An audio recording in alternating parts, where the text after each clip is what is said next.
Well, we've, Flint, as you remember in the first film, defeated his flidismatifer, and he, got friends and family, and he's like celebrating that in a giant pile of leftovers. Our movie literally starts 60 seconds after the last one ends, and they're planning the future when all of a sudden a helicopter drops from the sky, and we meet one of our new characters, Chester V. He's kind of like the world's greatest inventor. He's one of Flint's heroes, and he's there to clean up the island. The only catch is everybody's got to go, and so we scatter the community. Flint finds himself working for Chester in beautiful downtown San Jose, California, and everything's great until one day his past catches up to him.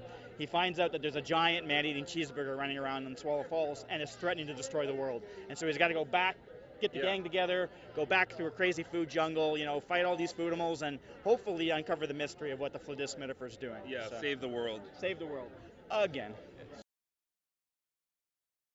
Hopefully they have a lot of fun. I mean, it's really a sweet movie at its heart about friends and family and kind of being true to yourself.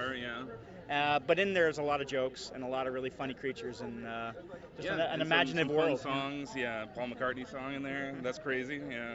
Awesome. I mean, animation's for fun, so we're hoping people have fun.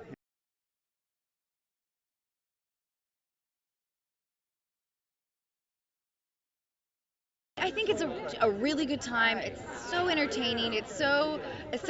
I'm really proud of this. Sometimes you promote movies that you're not always proud of.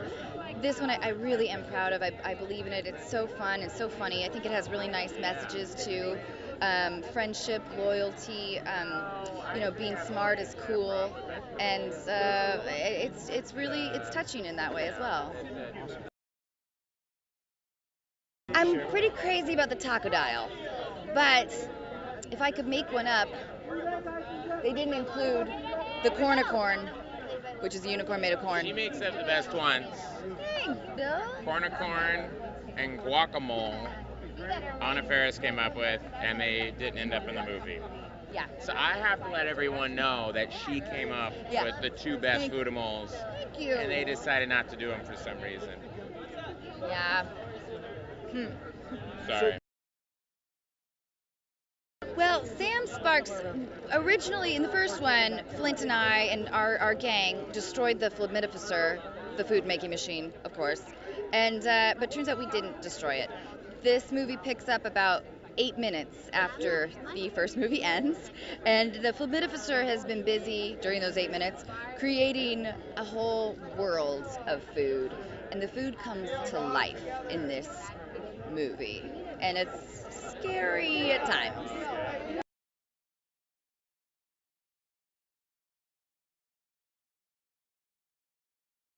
What I like about it was always it had a very specific comedic sensibility, which a lot of those, bigger movies kind of don't. They kind of tend to go broader, and I love that these movies had their own comedic sensibility, and the one that was in the first movies definitely carried over into this movie, which is cool.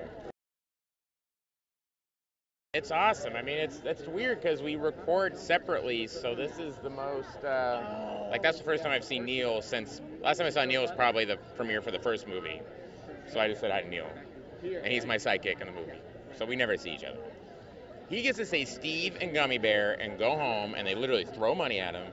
I sit there for years driving the thing, and then I tell my daughter, oh, I'm going to do Cloudy too, and she's like, Steve? Well, we didn't kill the flidismatifer, and the food has become sentient, and it might attack Lady Liberty, and it's bad news. That's all I can say. It's bad news. People might not get out.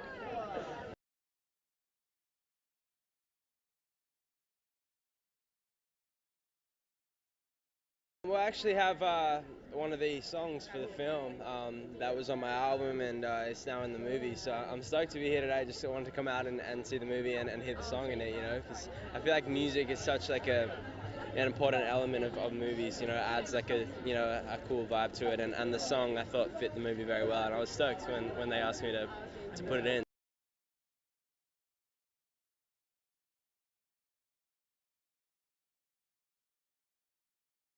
I play Barb, who is sort of Chester's assistant. She is Chester's assistant, and she is a gorilla in an ape's body with a orangutan and then a human brain. I might have gotten that wrong.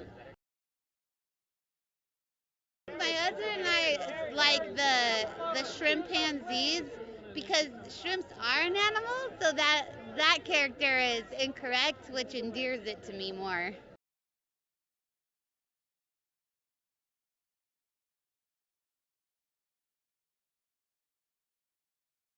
I love Cloudy with Chance of Meatballs 1. My good friends Chris and Phil wrote the thing, and they directed it, and it was hilarious, and they asked me to play a monkey, and I'll always play a monkey whenever I get the chance. And it did really well, and the second movie is supposed to be as fun, if not more fun than the first, and it's a pretty easy job for me, truth be told. I go into a room, and I say, like, gummy bears 15 times in a row. It's all visual gags, which I'm not involved with. It's all animated. So I speak through, he speaks through a recorder. So it really could be anyone. It's kind of a dream job that way. So yeah, you just say like, bananas 15 times.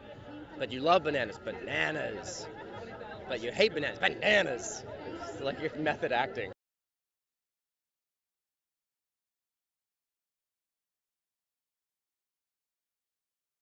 I'm in it, and I am Officer Earl. I'm so happy to be here. This is the biggest dream of my life, to be an animated character. I've been waiting to do this kind of stuff for years. What happens is you have to do so many things in your career to get to a spot where they even want you in a movie like this. So it's just a great place to be right now.